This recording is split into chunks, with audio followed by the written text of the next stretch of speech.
Bien aimé, ce matin, le thème que nous traitons, c'est la croissance spirituelle. On a commencé depuis un moment, depuis le début de l'année même, la croissance spirituelle, et on continue. Parce que cette année, notre thème, c'est quoi? La croissance surnaturelle. Et notre thèse de base, c'est Éphésiens chapitre 4, versets 10 à 15. Je prie que ce jour, Dieu me rende prolifique. Alléluia. Éphésiens chapitre 4, versets 10 à 15. Il dit, celui qui est descendu, c'est le même qui est monté au-dessus de tous les cieux, afin de remplir toutes choses. Il a donné les uns comme apôtres, les autres comme prophètes, les autres comme évangélistes, les autres comme pasteurs et docteurs, pour le perfectionnement des saints, en vue de l'œuvre du ministère, l'édification et de l'édification du corps de Christ, jusqu'à ce que nous soyons tous parvenus à l'unité de la foi et de la connaissance du Fils de Dieu, à l'état d'homme fait à la mesure et à la stature parfaite de Christ, afin que nous ne soyons plus des enfants flottants et emportés par tout vent de doctrine, par la tromperie des hommes, par leur ruse et dans les moyens de séduction. Je prie que cela soit notre portion. Mais que, professant la vérité dans la charité, nous croissions à tous égards en celui qui est le chef, Christ. Christ est le chef. Christ est le chef. Amen. Chef là, c'est pas ce que tu dis, c'est ce que tu fais. Christ est le chef. La croissance spirituelle. Bien aimé, comme je l'ai dit ici, la croissance spirituelle, c'est le processus par lequel nous devenons de plus en plus semblables à Jésus-Christ. Je veux qu'on le dise ensemble. 1, 2 et 3. La croissance spirituelle, c'est le processus par lequel nous devenons de plus en plus semblables à Jésus-Christ. Je le dis et puis vous allez le reprendre. La croissance spirituelle est le processus par lequel nous devenons de plus en plus semblables à Jésus-Christ. Allez-y. Oui. Oui. Vous savez, quand nous mettons notre foi en Jésus, le Saint-Esprit commence en nous un travail de transformation. Alléluia. À son image. À l'image de Christ. Le but pour lequel, bien aimé, Dieu nous a sauvés. D'ailleurs, le but de Dieu pour l'homme, depuis la création, c'est l'image de son Fils. Dieu veut que nous soyons à l'image de son Fils. On va lire Romains chapitre 8, le verset 29. Oui, il dit, car ceux qu'il a connus d'avance, lisons ensemble, il les a aussi prédestiné à être semblable à l'image de son Fils, afin que son Fils fût le premier-né entre plusieurs frères. Écoutez-moi attentivement. Bien-aimé, quand, vous savez, le mot Trinité, qui veut dire trois unités, Trinité veut dire trois unités, c'est-à-dire trois en un, est un mot qui n'existe pas nommément dans la Bible. Mais cela ne veut pas dire que la doctrine de la Trinité n'existe pas dans la Bible. Parce que dès qu'on rentre dans la Bible, dans l'Ancien Testament, la Bible dit au commencement, Dieu créa. Au commencement, créa. Le mot qui est là-bas, c'est au commencement, Elohim. Créa. Elohim, je l'ai dit ici, c'est quoi? C'est le pluriel de Dieu. Dieu dans sa pluralité. Alléluia, Dieu le Père, Dieu le Fils, Dieu le Saint-Esprit. Au commencement, Dieu créa le ciel et la terre. La terre était informe et vide. Il y avait des ténèbres à la surface de l'abîme. Et l'Esprit de Dieu se mouvait. Vous voyez, non? Donc, on voit Dieu et on voit le Saint-Esprit. Mais on ne voit pas le Fils, n'est-ce pas? Jusqu'à ce qu'on arrive où il dit quoi? Créons l'homme à notre image et selon notre ressemblance. Ça veut dire que dans la Trinité de Dieu bien-aimé, il y a une personne qui a une image. Alléluia. Mais on ne sait pas qui c'est. Et donc, quand Dieu crée Adam, qui est notre ancêtre, Dieu le crée à l'image de cette personne de la Trinité-là. Et bien aimé, il faut attendre d'arriver à Matthieu. La Bible dit que l'ange est venu vers la Vierge et lui a dit, tu seras enceinte, tu enfanteras un fils, on lui donnera le nom de Jésus. Elle dit, mais comment cela se fera-t-il puisque je ne connais point d'homme? Le Saint-Esprit viendra sur toi. La puissance du Très-Haut te couvrira de son ombre. Quand Jésus naît, on se rend compte qu'il nous ressemble. Il a vécu sur la terre, bien-aimé. D'abord même, il est immaculé conception. Il a vécu sur la terre sans péché. Ce que nous n'avons pas pu faire, c'est-à-dire accomplir la loi, il a accompli la loi pour nous. De sorte que, dorénavant, il n'est plus question pour nous d'accomplir la loi. Mais de la même manière que le péché d'Adam nous a introduit tous dans le péché, lui aussi, bien aimé, sa vie de justice nous introduit tous dans la justice de Dieu. Quelqu'un dit Amen. Donc nous n'avons plus besoin, bien aimé, de faire quoi? D'accomplir la loi. Nous avons juste besoin d'accepter Jésus comme Seigneur et Sauveur. Quelqu'un dit Amen. Il a marché sur la terre sans péché, il a marché sur la terre, il nous a montré comment un être humain peut avoir une relation avec Dieu. C'est possible, non? C'est possible qu'un être humain ait une relation avec Dieu? C'est ça qui fait la différence entre le christianisme et la religion. Bien aimé, dans la religion c'est quoi? C'est tout ce que l'homme a créé, tout ce que l'homme a inventé, bien aimé, pour se rapprocher de Dieu. Mais dans le christianisme, bien aimé, c'est Dieu qui prend l'initiative. Dans la religion, c'est l'homme qui prend l'initiative. Mais dans le christianisme, c'est Dieu lui-même qui prend l'initiative de se rapprocher des hommes. Dieu s'est rapproché de nous. Il est venu, il a marché au milieu de nous. Il a mangé avec nous. Il a été avec nous. Il a prié. Il a cherché la face du Seigneur. Il a été tenté. Mais en toute chose, il n'a pas péché. Et il nous a donné le pouvoir. Il dit, tout pouvoir m'a été donné dans le ciel et sur la terre. Je vous le donne. Donc bien aimé, nous sommes ici pour ressembler à Christ. C'est tout. Dis à ton voisin, on est ici pour ressembler à Christ. Il faut le lui dire bien, il va bien comprendre. Il faut dire, on est ici pour ressembler à Jésus.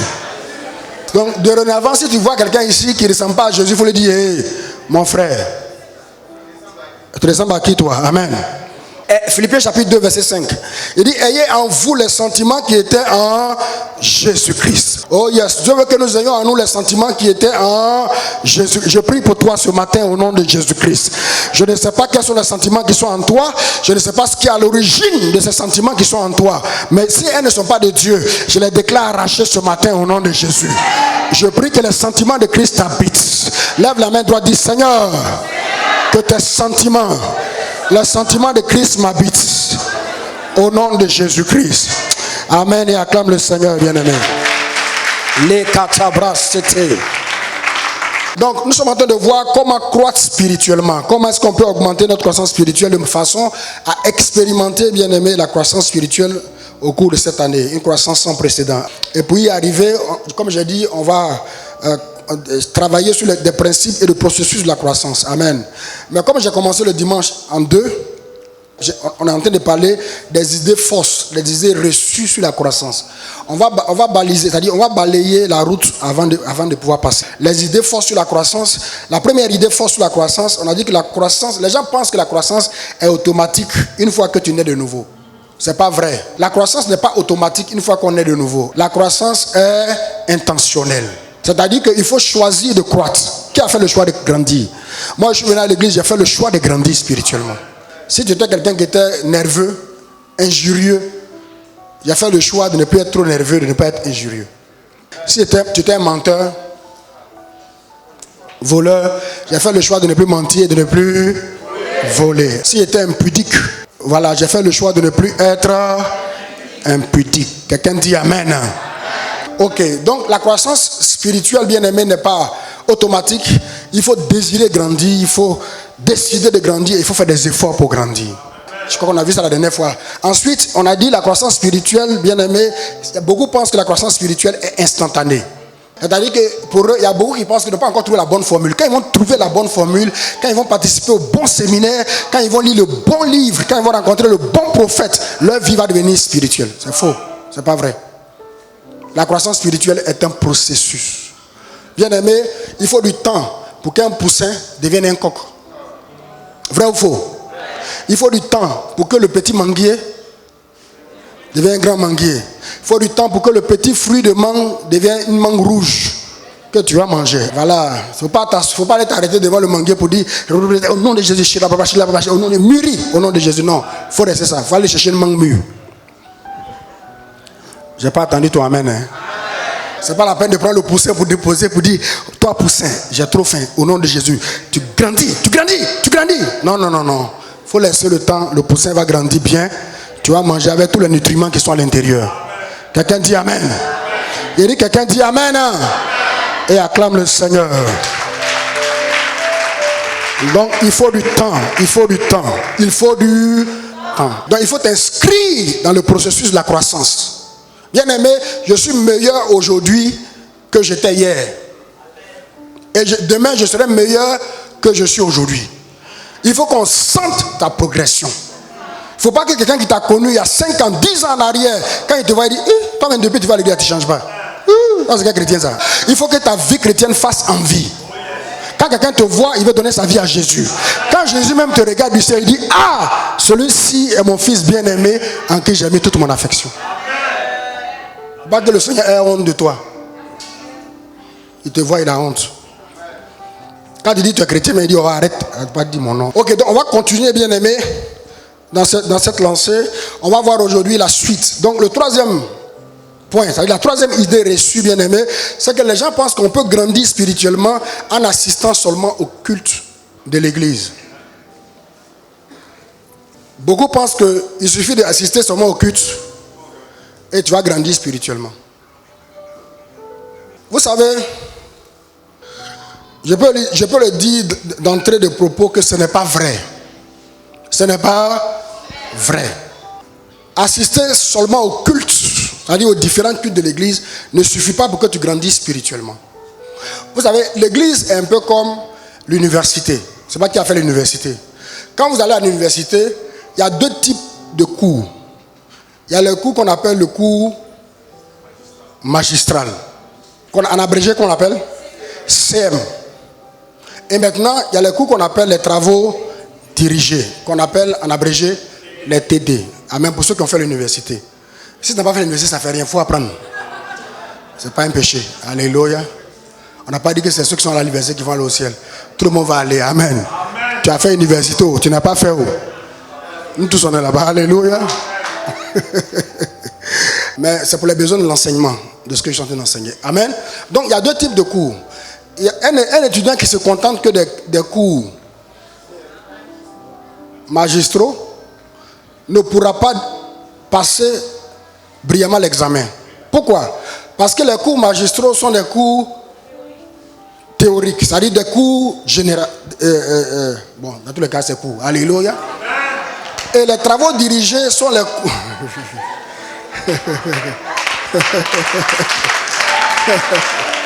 Amen. Amen.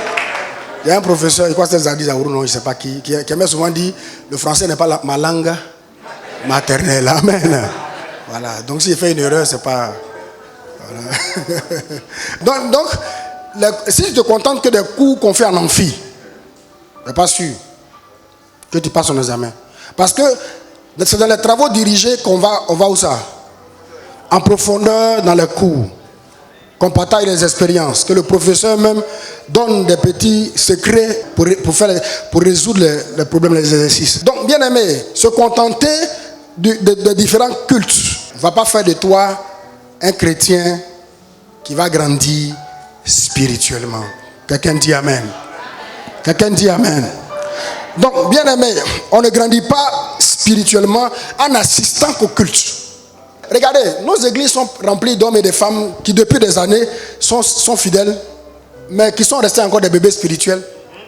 Il faut avoir une affaire avec un chrétien et puis tu vas voir son état d'esprit. Tu vas voir son niveau spirituel. Ouais. Il y a des gens même là, tu les vois dans l'église là, tu te dis, ah, telle personne vraiment, à son âge, doit être une personne très sage. Mais quand elle ouvre la bouche, tu dis, c'est pas demain la veille. Voilà, donc une personne peut venir à l'église toute sa vie sans jamais atteindre la maturité spirituelle. Mais malheureusement, il y a beaucoup de personnes qui pensent ça. Ce qui fait que quand une personne vient de temps en temps à l'église, on dit c'est un chrétien. Quand il vient au moins toutes les semaines, on dit ah ça c'est un bon chrétien. Quand il est là à tous les programmes, on dit ah non ça c'est un chrétien fidèle. Bien aimé, c'est bien d'être fidèle. Moi-même, je te recommande de le faire. De venir à l'église, tous les programmes que nous avons, il faut être là. Parce qu'à chaque programme, bien aimé, oh yes, il y a son impact que Dieu veut apporter dans ta vie. Moi, je suis le fruit de tous les programmes auxquels j'ai participé jusqu'à ce jour. Bien aimé, il se peut que Dieu ait envoyé une parole spéciale pour toi à un jour particulier, dans un culte, mais tu n'es pas là. Il se peut que Dieu ait envoyé l'ange venir te visiter dans un culte particulier, mais ce jour-là, tu dormais. Ou tu étais à la plage. À San Pedro. Il ne faut pas utiliser les heures de culte, bien aimé, les heures de Dieu pour tes plaisirs personnels. Les heures du travail au travail. Comme Jésus a dit, à César ce qui appartient et à Dieu ce qui appartient. Donc les heures de travail au travail et les heures de Dieu à Dieu. Donc moi-même je t'encourage d'être là présent à tous les cultes. Alléluia. Mais il ne faut pas évaluer ta maturité spirituelle par le nombre de cultes auxquels tu assistes. Ce n'est pas vrai. Oui, la croissance spirituelle, elle est pratique. C'est pourquoi nous avons les formations, nous avons l'école du ministère, nous avons d'autres choses, nous avons des formations. Aujourd'hui, nous avons créé des tribus. Il faut participer à la vie des tribus. Il faut participer à la formation. Il faut aimer les formations. Ça te fait grandir spirituellement. Je crois que je l'ai dit ici une fois, bien, c'est pas avec vous, c'est pas avec les coachs. Je disais que le pasteur Eric Warren, l'un des pasteurs grande église, aujourd'hui qui a pris sa retraite, il disait que une chose qui l'a choqué quand il était jeune pasteur zélé dans la foi, il avait remarqué que les pilotes d'avion de son église, tous les 6 mois, allaient en séminaire de formation de recyclage. Il a demandé, mais pourquoi tous les 6 mois vous partez en recyclage? Les gens lui ont dit, nous tenons la vie de plusieurs entre nos mains. Il faut que nous actualisons nos connaissances. Parce que la technologie évolue. Oh yes, Kebrosa, Rimakata. Il dit que lui-même là, quand les gars lui ont dit ça, il a commencé à se repentir. Seigneur, pardonne-moi. Parce que même en tant que pasteur, tu dois actualiser tes connaissances. Donc imaginez-vous en tant que chrétien, vous devez faire quoi? Actualiser vos connaissances. Surtout qu'aujourd'hui, nous sommes dans l'ère de la connaissance. Il se peut que les choses que tu as apprises au début de ta vie chrétienne, bien aimée, n'ont plus de valeur aujourd'hui. C'est pourquoi nos téléphones, on les met à jour. Tout ce qu'on a aujourd'hui, on fait quoi? Mise à jour. Tape ton frère, il faut dire, fais ta mise à jour. Dis-le-lui bien, il faut dire, fais ta mise à jour. J'ai pas entendu, hein? Fais ta mise à jour. Il y a des gens qui ont une mise à jour obsolète. C'est-à-dire que quand on met une information dedans, aujourd'hui, mais il ne peut même plus transférer des photos, il ne peut même plus donner une photo parce que ce n'est plus compatible. Fais ta mise à jour. Oh, je dis, fais ta mise à jour. Je prie pour toi ce matin. C'est pourquoi je suis venu. Alléluia. Je suis venu ce matin, bien-aimé. Oh yes, pour réveiller ton esprit. Je prie que le Saint-Esprit t'aide à te faire ta mise à jour. Quelqu'un dit Amen. Je vous dis la vérité. Dieu n'est pas le Dieu d'hier. Dieu est le Dieu d'aujourd'hui. Amen. Dieu est le même hier, aujourd'hui et éternellement. Ça veut dire qu'en Dieu, il n'y a pas le temps. Le temps n'existe pas. C'est dans notre système, bien-aimé solaire, que le temps existe. Donc Dieu est. Dieu n'était pas. Dieu, il est le même hier, aujourd'hui et pour toujours. Dieu ne vieillit pas. Dieu n'est pas vieux. Dieu n'est pas ancien. Dieu n'est pas barbu à la barbe blanche vieille. Non, Dieu est. Si on doit voir Dieu vis-à-vis comme ça, Dieu est un jeune de 18 ans. Dieu est frais. Dieu n'est pas dépassé par le temps, n'est pas dépassé par le mouvement. Dieu n'est pas archaïque. Dieu n'est pas... Oh yes, Dieu n'est pas vieux. Dieu est. Amen. Donc toi aussi tu dois être. Quel que soit ton âge. Ce n'est pas l'âge qui détermine la connaissance. Bien aimé, c'est la révélation que tu as de Dieu. Quelqu'un dit Amen. Je prie que Dieu te révèle à toi. Et je prie que tu grandisses spirituellement. Alléluia. Bien aimé, écoutez, je me suis rendu compte que l'un des objectifs de l'église, c'est de nous amener à développer de bonnes habitudes spirituelles. Donnez-moi des habitudes spirituelles que vous connaissez. Oui. La prière. La prière est une habitude spirituelle. Quand tu n'étais pas chrétien, tu ne priais pas. Maintenant que tu es devenu chrétien, tu dois faire quoi? Prier. Donnez-moi une autre habitude spirituelle.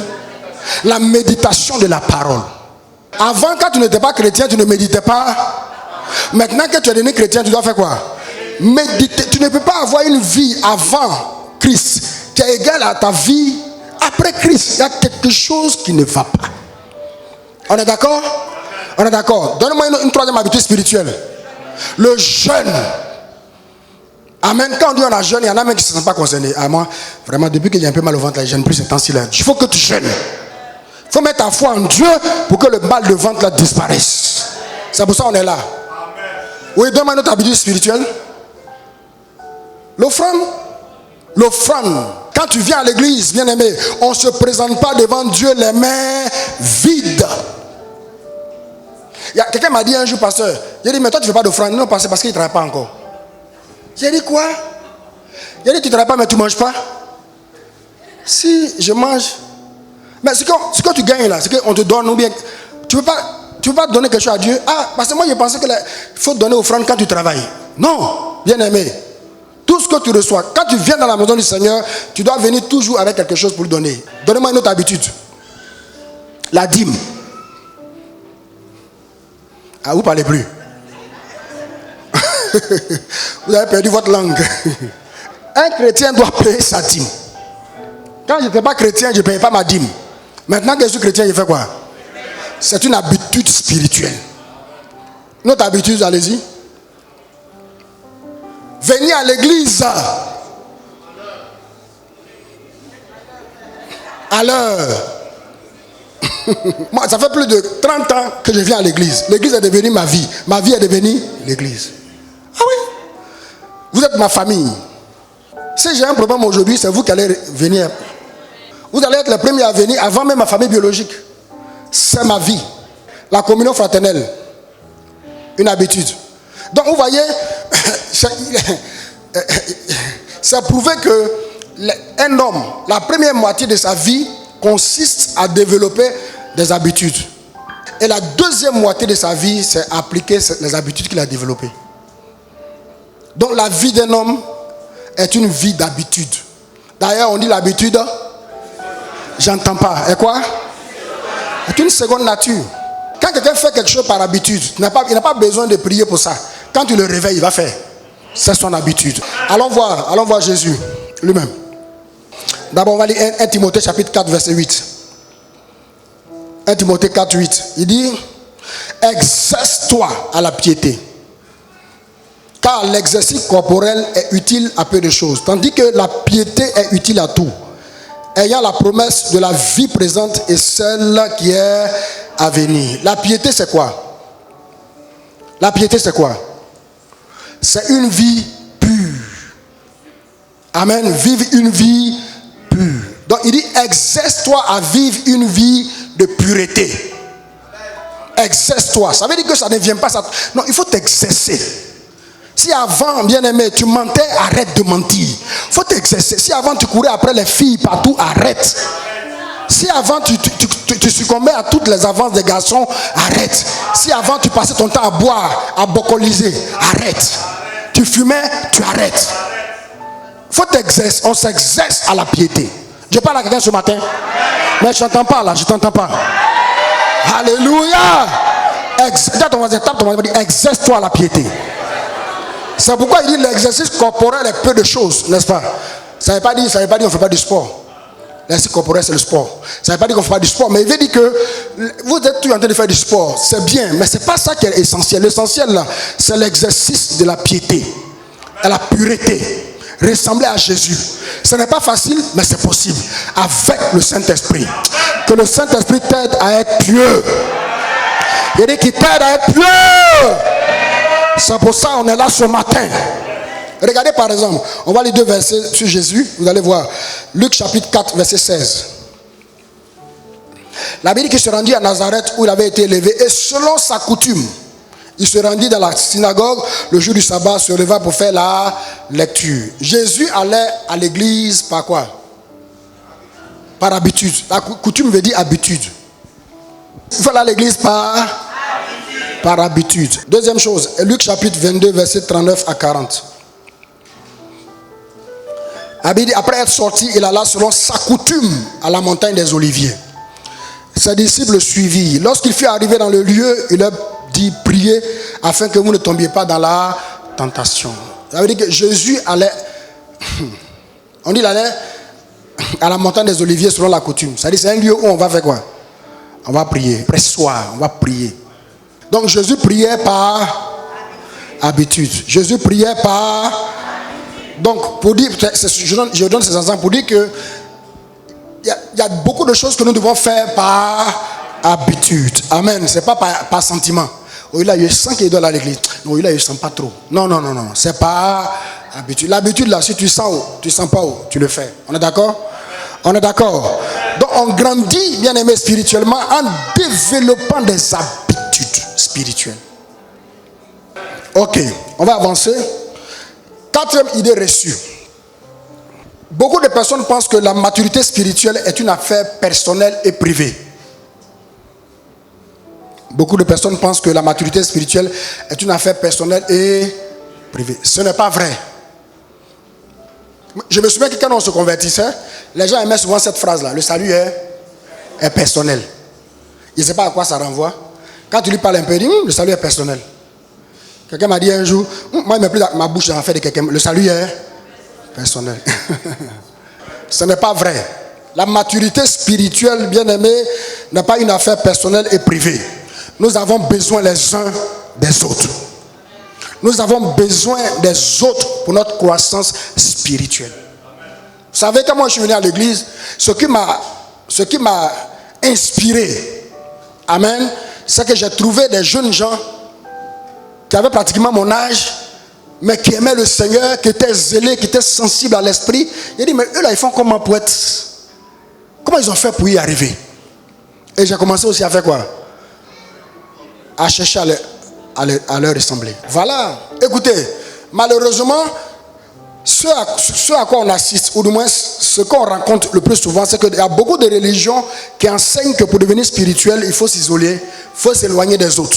Voilà. Des gens sont considérés comme saints dans ces religions-là quand ils se coupent du monde, dans des monastères, dans des couvents,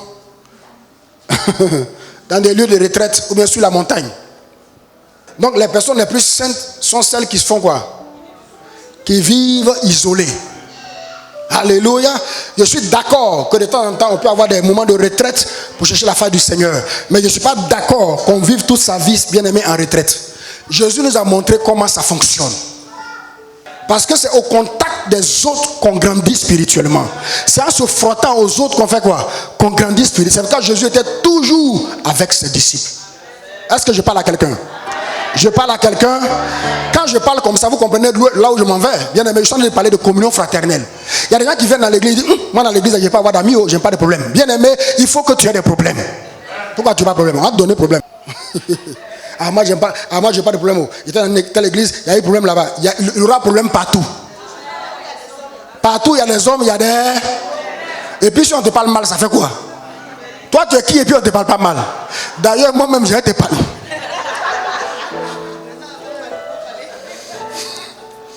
Si tu te fâché d'abord, il va te chercher pour revenir encore. Amen. Vous allez voir quelqu'un qui était très jovial et tout ça, la personne ne parle plus.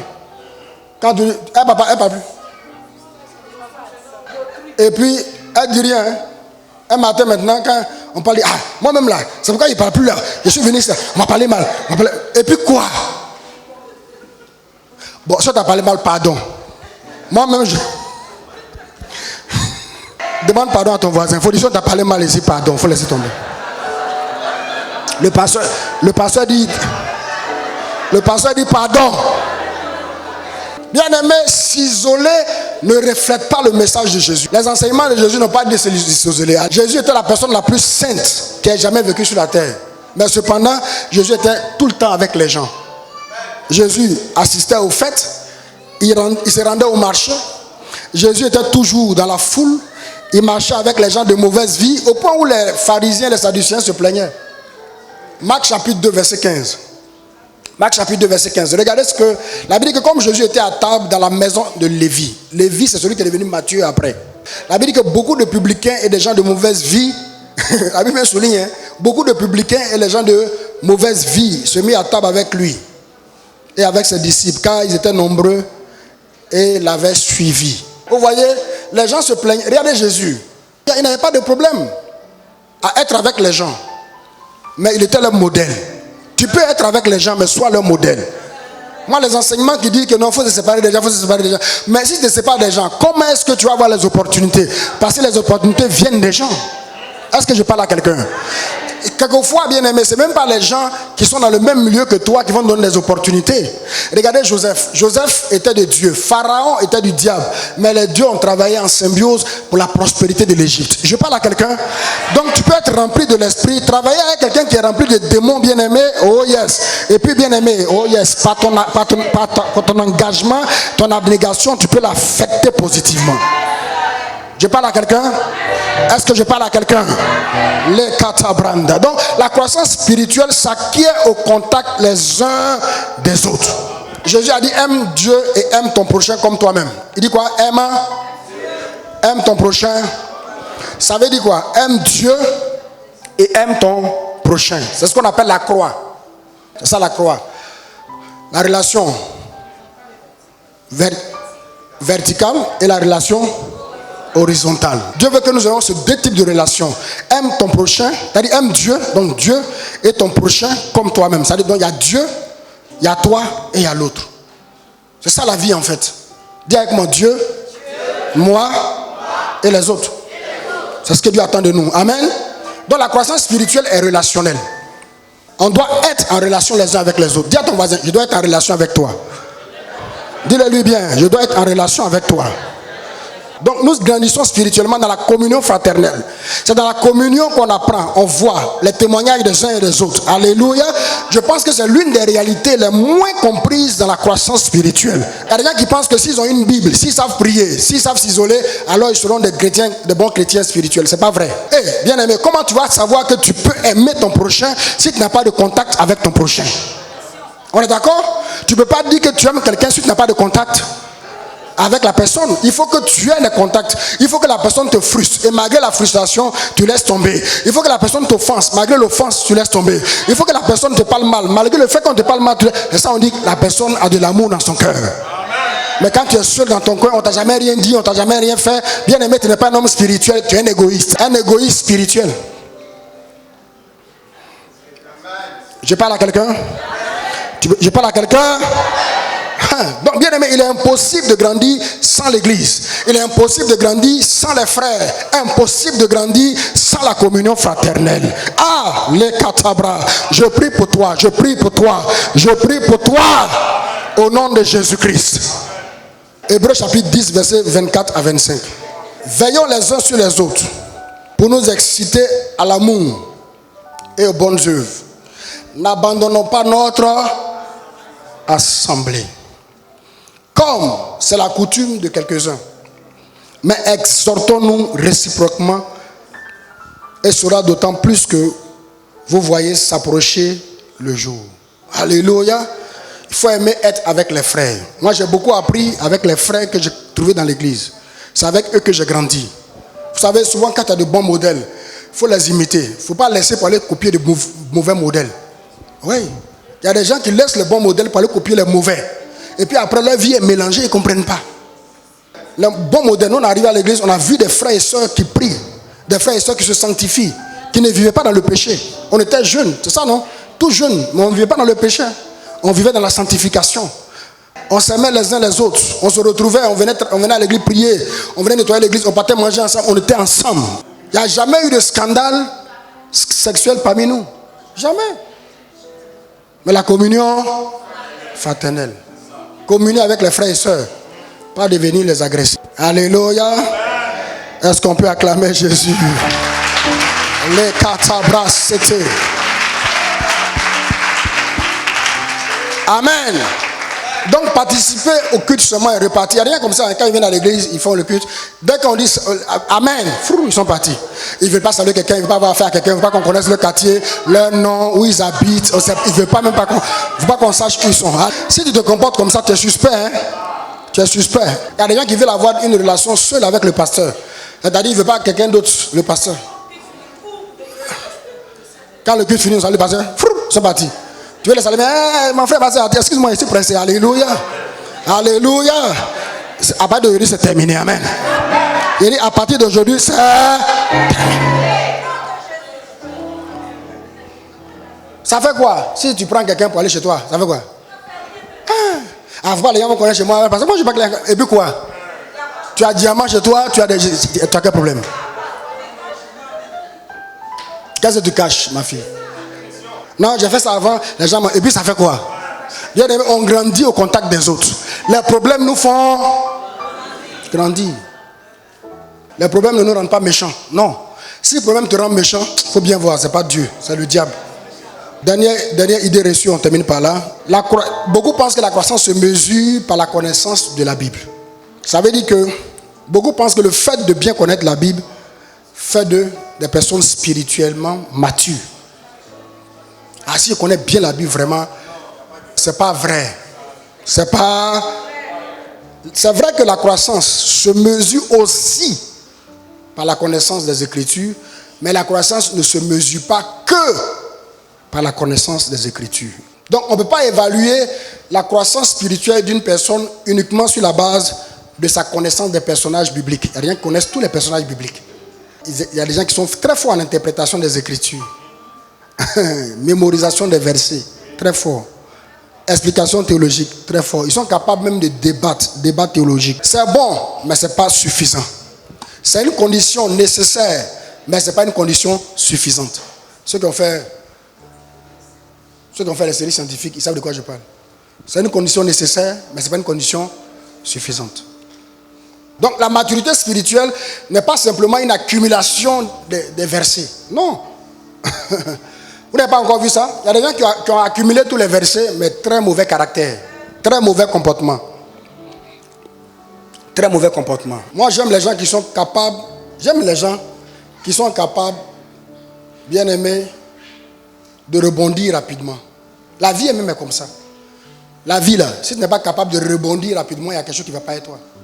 Parce que chaque jour que Dieu fait, tu vas rencontrer des frustrations. Bien aimé, tu vas tomber sur des... La vie est faite d'imprévus. Tu auras toujours des imprévus. Mais quand les imprévus arrivent, ça ne veut pas dire que Dieu t'a abandonné. Quand les imprévus, bien aimés, sont un signe que toi-même, tu es en train de découvrir que la volonté de Dieu n'est pas ce que tu crois. Dieu est en train de t'orienter ailleurs. Regardez Joseph, il se réveille un matin comme ça. Bien aimé, il y a des imprévus. Qu'est-ce qu'il fait? Il s'adapte. Il sait que Dieu est avec lui. Les imprévus ne sont pas un signe que Dieu t'a oublié ou que Dieu t'a abandonné. Il y a des gens, quand les choses ne se réalisent pas comme eux-mêmes ils ont souhaité, ils croient que Dieu n'est pas avec eux. Pour eux, Dieu est avec tout le monde, sauf eux. Bien aimé, Dieu est avec toi. Et c'est parce qu'il est avec toi qu'il est en train de guider tes pas vers les choses qu'il veut pour toi. Et les choses qu'il veut pour toi ne sont pas forcément les choses que toi-même tu veux pour toi-même. Est-ce que je parle à quelqu'un ce matin? Est-ce que je parle à quelqu'un ce matin? C'est ça, bien aimé. Amen. Une personne doit être capable de réagir rapidement, de laisser tomber. Amen. Elle doit être capable, bien aimé, de comprendre rapidement de là où Dieu l'envoie, là où Dieu l'amène rapidement. Donc ce n'est pas l'accumulation des versets bibliques qui est important, c'est la pratique. La vie chrétienne est pratique. J'ai parlé à quelqu'un ce matin. J'ai dit la vie chrétienne est pratique. Si vous lisez dans la Bible, vous allez voir que la Bible fait toujours ce rapport. Il y a toujours un lien entre la foi et le comportement de quelqu'un. La foi et le comportement. Quand vous lisez les épîtres de Paul, vous allez voir chaque fois Paul met l'importance sur pratiquer ce que nous croyons. On va lire Éphésiens chapitre 5, verset 8. Éphésiens 5, verset 8. Il dit quoi? Autrefois vous étiez ténèbres. Maintenant vous êtes lumière dans le Seigneur. Marchez comme des enfants de lumière. Avant tu n'avais pas la foi. Maintenant tu as la foi. Donc marche comme quelqu'un qui a la foi. Autrefois vous étiez ténèbres. Maintenant vous êtes quoi? Lumière. Donc marchez comme des gens qui sont lumière. Ou bien, voilà, marchez selon votre nouvelle identité. Oui. Chrétien, béni, rempli du Saint-Esprit, sanctifié. Quelqu'un dit Amen. Il y a des chrétiens bénis, remplis du Saint-Esprit, sanctifiés. Ah. Jésus dit ça autrement. Et Matthieu chapitre 7, si vous lisez Matthieu chapitre 7, il en parle énormément. Matthieu chapitre 7, verset 16. Il dit quoi? Je veux qu'on lise ensemble. Vous les reconnaîtrez à leurs fruits. Quand ils ont des raisins sur les épines ou des figues sur quoi? Des chardons. Vous les reconnaîtrez à leurs fruits. Vous les reconnaîtrez. Allez, ça veut dire quoi? Par leurs œuvres. Ça veut dire quoi, ma fille? Ça veut dire que quel que soit le nombre de versets qui est dans ta tête, moi je ne peux pas savoir combien de versets tu as mémorisé, mais je peux savoir comment tu te comportes avec moi. On est d'accord? La vie chrétienne est pratique. Vous n'avez pas encore vu des chrétiens anciens de l'église, mais très avares. C'est-à-dire anciens de l'église qui ne donnent pas offrande. C'est une malédiction. C'est le diable. En tout cas, c'est le diable. Dans une église, je vais vous expliquer ce témoignage, non? Un ancien de l'église. Dans l'église, les anciens on fait l'offrande par catégorie. Ancien d'abord. Donc l'ancien, et on danse avant de venir faire l'offrande. Yesoué, Wejuma, Yebeye, Yebeye, Nyaminya Juma. Les gens dansent, ils dansent aussi. Yebeye, Nyaminya Juma, Nyaminya Juma. Arrivé à son tour, quand il ouvre sa main pour mettre dans le panier, la pièce reste dans sa main. Et puis c'est quand il arrive là, ça tombe. Et puis c'est 10 francs. Ça fait. Et puis les choses comme ça ne s'arrête pas. Hein. Ça te honnie. Donc il ne sait pas s'il faut poursuivre son argent ou il faut laisser et il prend son argent.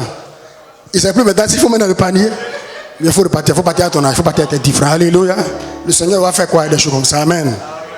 Mais cet ancien-là, si tu lui donnes le micro de prêcher sur la semence et l'offrande, il va tuer. Il va sortir tous les versets bibliques qui parlent d'offrande et de dîmes. Vous voyez combien bien aimé quelqu'un peut être rempli de la parole de Dieu et être hypocrite. Donc être rempli de la parole de Dieu, bien aimé, ne nous permet pas de dire que nous sommes matures spirituellement. Il doit y avoir une adéquation entre la parole de Dieu qui est en toi et le comportement que tu affiches. Est-ce que je parle à quelqu'un? Vous savez, moi j'ai horreur des chrétiens qui disent papa, t'as vu ce que quelqu'un. Moi, à part de l'église, je ne fais plus jamais ça dans l'église. J'aime pas ça. Je trouve que ce n'est pas signe de maturité. Quelqu'un t'a fait quelque chose, c'est bien. Il a mal fait. On peut s'asseoir, on peut régler. Mais les histoires de dire non, il m'a fait ça. Donc moi, dans l'église, je ne fais plus jamais ça. Il ne faut plus, je vais entendre ça. Est-ce que j'ai parlé? Je dis, est-ce que j'ai parlé? Voilà, je ne veux plus entendre ça. Une fois j'ai parlé, 7 fois vous avez entendu. Amen. Ce n'est pas signe de maturité. Vous savez, tant que tu vis, tu auras des problèmes. Je le redis. Le seul endroit où on n'a pas de problème sur la terre, c'est le cimetière. Amen. Amen. Je répète encore. Il y a 2 catégories de personnes qui n'ont pas de problème sur la terre. Ceux qui ne sont pas encore nés, ceux qui sont morts. Il ne faut pas gâter le nom de ce qui a fait de Jesus. Voilà. Sinon, nous tous, nous avons des situations conflictuelles. Tu auras des situations conflictuelles. Les gens vont mal te parler, les gens vont mal se comporter, les gens vont mal agir. Mais Dieu veut que tu interviennes comme quelqu'un qui est un enfant de Dieu. Amen. Alléluia. D'ailleurs, même l'adage dit, celui qui répond au coup de pied d'un âne se met à son niveau. Ça veut dire quoi? Ça veut dire que si quelqu'un te fait quelque chose et que tu réagis négativement, tu n'es pas mieux que la personne. Vous ne répondez pas. Comme il s'agit de toi, tu ne réponds pas.